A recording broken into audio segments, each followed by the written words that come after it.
Ya, ada yang Ayah, yang Maryam. Jangan nanti. baru Nanti mau bukan sama ayah kau. Botak. Dah, tuh. Tuh ayamnya udah tuh. Maria mana? Assalamualaikum warahmatullahi wabarakatuh. Waalaikumsalam. Jawab dong. Innalillahi nahmaduhu wa nasta'inuhu wa Dikasih. nastaghfiruh wa na'udzu billahi min shururi anfusina wa min sayyiati a'malina. May Ya, yahdihillahu fala mudilla lahu wa may yudlil fala hadiya lahu. Asyhadu an la ilaha illallah wa astaghfiru la syarika lahu. Wa asyhadu anna Muhammadan abduhu wa rasuluh. Sallallahu ta'ala alaihi. Bismillahirrahmanirrahim. Ya ayyuhalladzina amanu taqullaha wa tanzur ma qaddamat lighad. Taqullaha innallaha khabirun bima ta'malun. Alhamdulillah kita kepada Allah. Alhamdulillah kita bukan kedua Allah Subhanahu wa taala. Nah, pagi hari ini kita diberikan nikmat iman, nikmat Islam, sehingga kita dapat melaksanakan kegiatan pagi hari ini. Izin Allah kita dimudahkan untuk melaksanakan kegiatan rutin kita itu kajian pagi yang selalu kita taati dan selalu kita patuhi jadwal yang telah kita atur. Dan kepada Nabi besar Muhammad Sallallahu Alaihi Wasallam kita tidak lupa mengirimkan salawat dan salam. Dan dengan perjuangannya dan kegigihannya kita berikan kemudahan untuk melaksanakan kegiatan kajian lagi. Dan untuk selanjutnya siapa yang mau baca nih? Anak. Aku. Tuh. Lalu dulu silakan. Ya, Bismillahirrahmanirrahim. Dan demikianlah kami jadikan bagi tiap-tiap nabi itu musuh, yaitu setan-setan dari jenis manusia. Eh, Kegeser slide-nya, Ya. yaitu setan-setan dari jenis manusia dan jenis jin. Sebagian mereka membisikkan kepada sebagian yang lain perkataan-perkataan yang indah-indah untuk menipu manusia. Jikalau Tuhanmu menghendaki, niscaya mereka tidak mengerjakannya, maka tinggalkanlah mereka dan apa yang mereka ada-adakan. Ya. Di surat 6 ayat 112.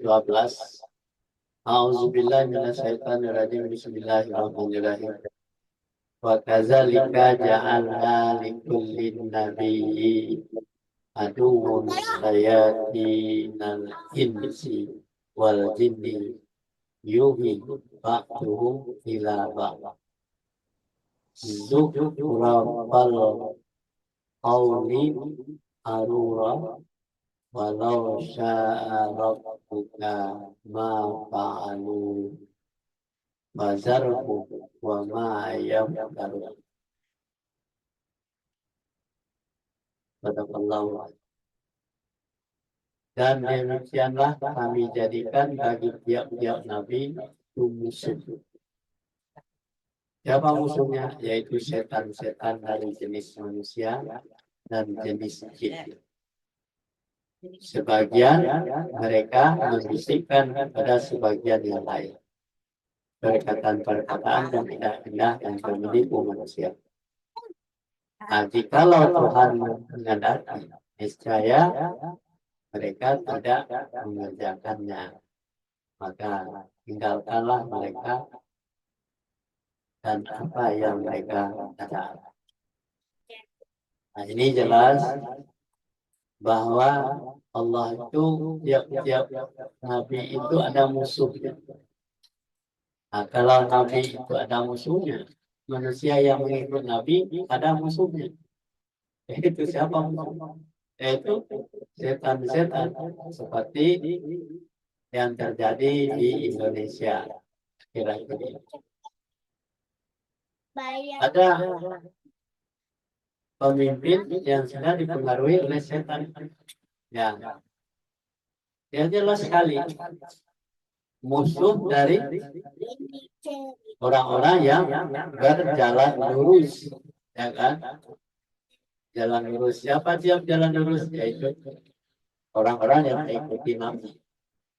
Ada jenis jin dan manusia. Manusia itu dia membisikkan yang indah-indah. Misalnya di dalam memutuskan suatu perkara. Perkara itu ada yang benar, ada yang tidak, ada yang tidak benar. Seperti terjadinya ijazah palsu sampai hari ini bergulir, ya, sehingga di pengadilan selalu yang menganggap palsu menganggap itu asli. Itu adalah bisikan yang tidak.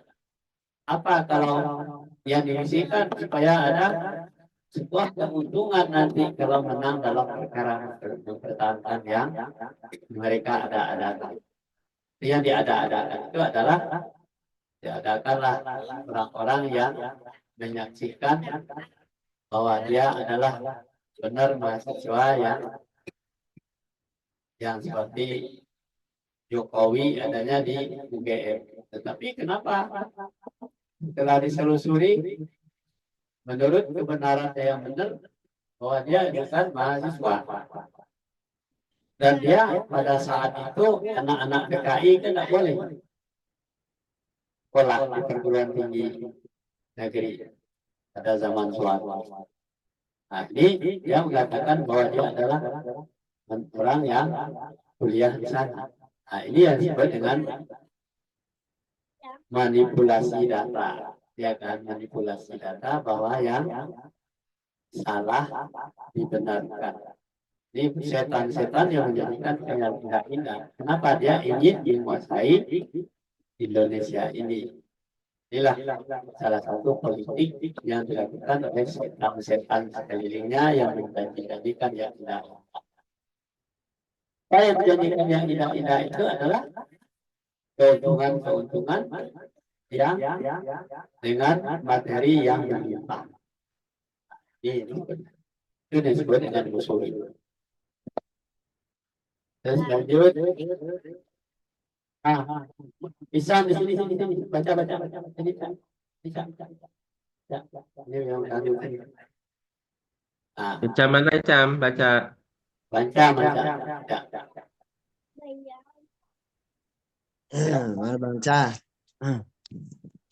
Tadi mana dulu? Ini sudah ya. Hei, Ini baca mau baca nih. Bismillahirrahmanirrahim.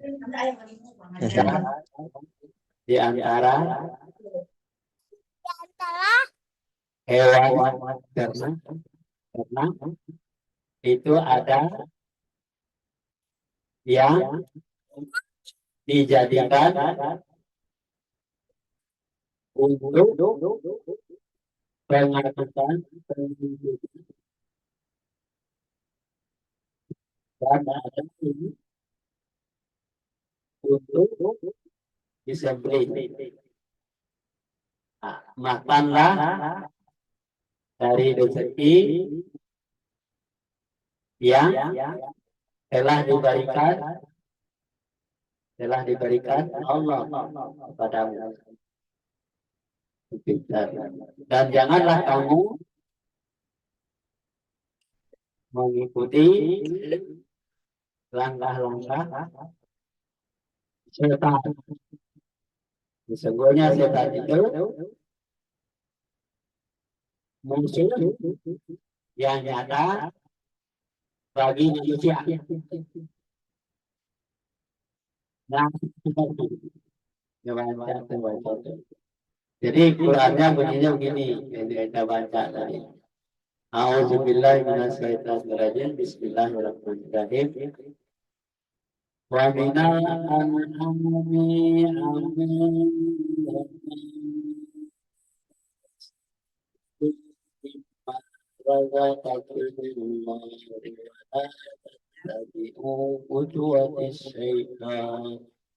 Innahu lakum aduwwin. Dan di antara hewan-hewan itu ada yang dijadikan untuk menentukan. Contohnya kepol, kuda, itu hewan-hewan. Ada yang untuk disembelih. Nah, hewan kurbannya seperti kambing, sapi, unta. Ya, jadi unta itu kalau di Makkah itu untuk mengangkut. Makanlah dari rezeki yang telah diberikan Allah kepadamu. Jadi diberikan oleh Allah. Bisa dimanfaatkan untuk mengangkut dan bisa untuk dimakan dagingnya. Dan jangan kamu mengikuti langkah-langkah setan. Sesungguhnya setan itu musuhnya nyata bagi manusia. Tidak boleh lagi dilarang kita mengikuti langkah-langkah setan yang ada-adakan segala sesuatu. Yang salah yang dianggap yang benar, benar dianggap salah yang ada-ada. Lanjut. Nah, baca. ada.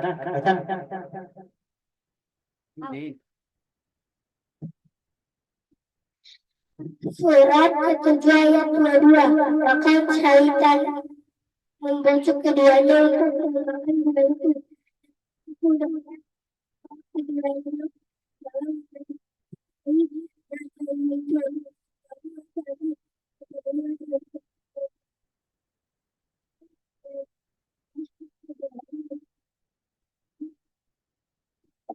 kemudian kita aku telah mengambil dirimu.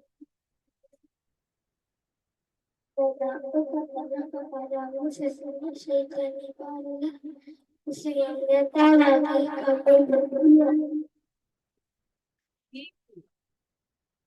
Nanti.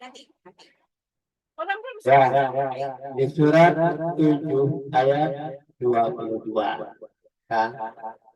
Kamu ada A'udzu billahi minasy syaithanir rajim. Bismillahirrahmanirrahim.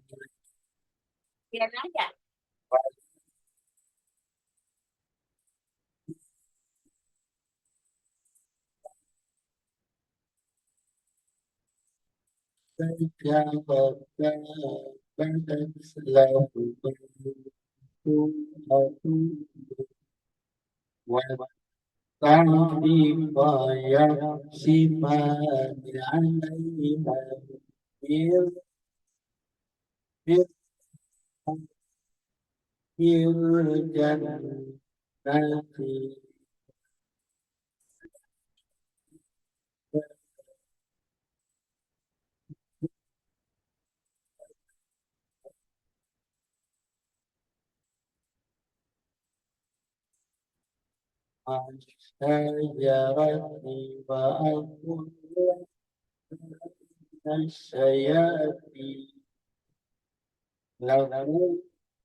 Maka setan itu membujuk keduanya.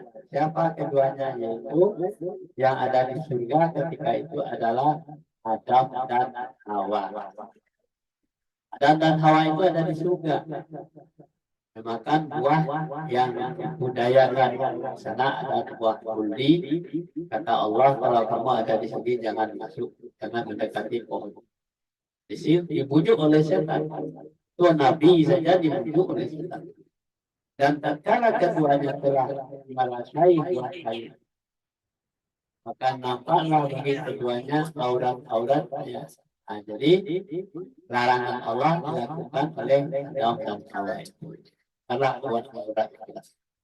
Jadi yang ditutupi yang sebenarnya adalah kebenaran, tetapi karena dia sudah melanggar maka terbawa kesalahan-kesalahan. Nampak lagi keduanya aurat. Itu dan mulailah keduanya menutupinya dengan daun-daun surga. Nah, tidak bisa. Dan terbuka auratnya itu dengan daun-daun surga. Kemudian Tuhan mereka menyeru mereka ke Allah. Kemudian Tuhan menyeru mereka, bukankah aku telah melarang kamu keduanya dari pohon itu? Bukankah itu dulu sudah berikan peringatan dilarang mendekati pohon? Kukatakan kepadamu, sesungguhnya setan itu adalah musuh yang nyata bagi keduanya. Lain itu dengan musuh, ya. Musuh itu adalah orang-orang yang melanggar aturan-aturan Allah. Misalnya Nabi Adam. Kita lanjut. Nah, terus yang satu. Tip. Baca tip. Nanti anak saya. Setelah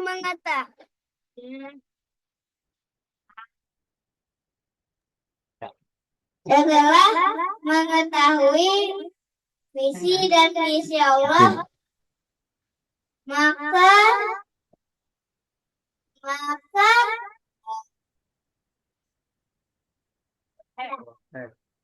proses pemahaman syahadat dan hasil pemahaman syahadatnya harus sesuai dengan visi dan misi Allah. Bagus. Kamu main aja. Ya, itu yang dibaca oleh Adil setelah mengetahui visi dan misi Allah. Visi dan misi Allah itu ada apa? Ada perintah dan ada larangan. Proses pemahaman syahadat itu hasilnya pemahaman syahadat harus sesuai dengan visi dan misi Allah. Jadi orang yang melaksanakan kegiatan kehidupan sehari-hari itu sesuai dengan Al-Quran. Al-Quran itu visi dan misi Allah itu ada larangan, ada perintah. Masuk pasang. Nah, enak, baca. Baca.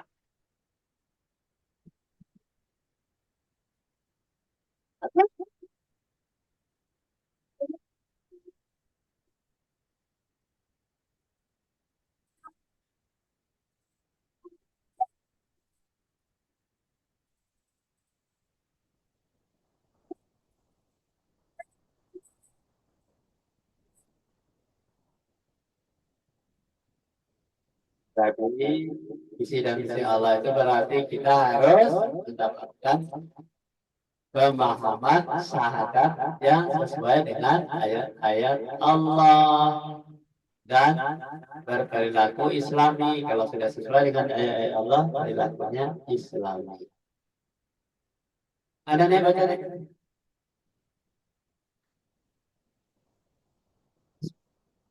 Kedua kalimat syahadat tauhid, aku bersaksi dan Tuhan selain Allah yang aku sembah selain Allah. Syahadat Rasul dan aku bersaksi bahwa Muhammad itu adalah utusan Allah. Ya. Dua kalimat syahadat kata orang. Apa itu dua kalimat syahadat? Asyhadu an la ilaha illallah wa asyhadu anna Muhammadar Rasulullah. Dua kalimat syahadat. Kalimat syahadat tauhid itu adalah aku bersaksi tiada Tuhan melainkan Allah. Bunyi kalimatnya asyhadu an la ilaha illallah. Asyhadu an la ilaha illallah. Aku bersaksi tiada Tuhan melainkan Allah. Kalimat syahadat kedua asyhadu anna Muhammadar Rasulullah.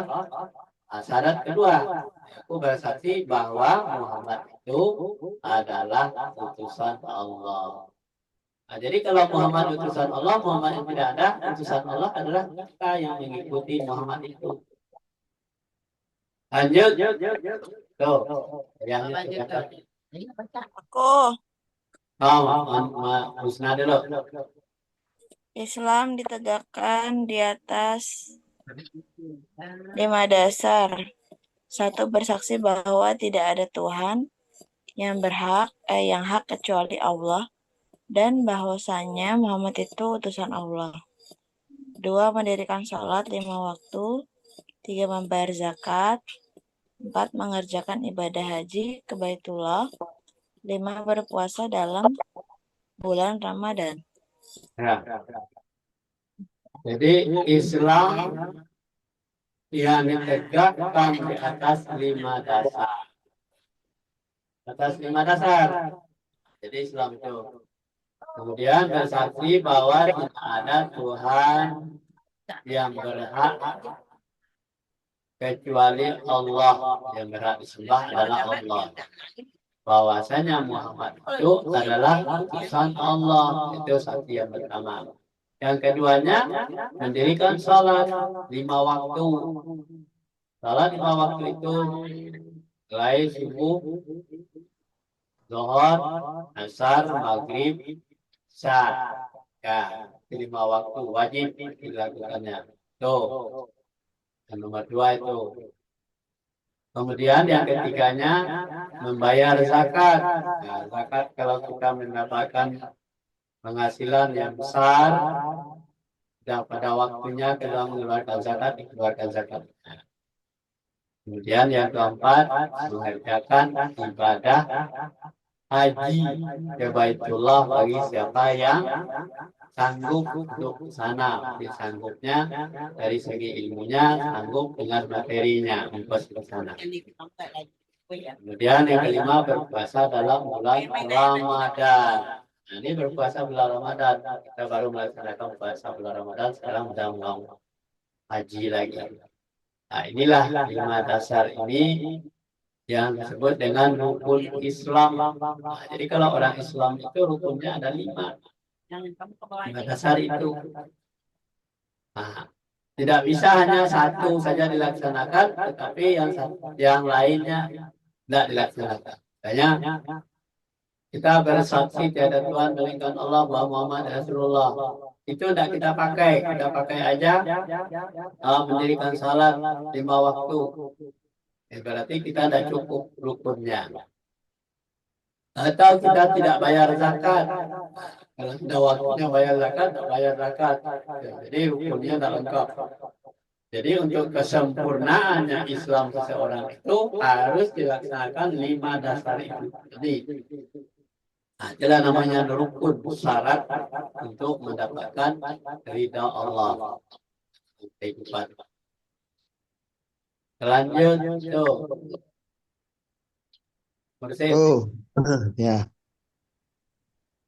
Kayaknya ini udah pernah kayaknya slide-nya kayak slide-nya kayaknya udah pernah aku baca ini. Syahadat pertama. Iya. Syahadat tauhid. Aku bersaksi tiada Tuhan yang lain yang aku sembah selain Allah. Aku tidak pernah menyembah Tuhan lain kecuali hanya menyembah Allah. Lanjut. Konsekuensi kita menyembah Allah adalah 1. Hanya Allah yang aku sembah. Hanya Allah yang aku puji. 3. Hanya Allah tempat kami minta. 4. Hanya Allah tempat kami berlindung. 5. Hanya Allah yang mampu menyelamatkan kami. Lagi. Lanjut. Nah. Semua sifat-sifat ada sifat manusia terhadap semua makhluk ciptaan. Nah. Ya. Lanjut. Ijam mana kok Ijam nggak ada Ijam? Ijam lagi mandi no. Lagi mandi. Bila kita menyembah Allah, berarti kita harus menyembah sifat Maha Kasih Sayang. Itu dia.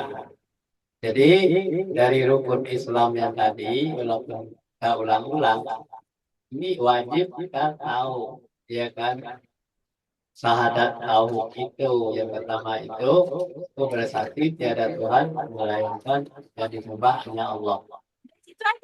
Banyak orang yang mengerti ya.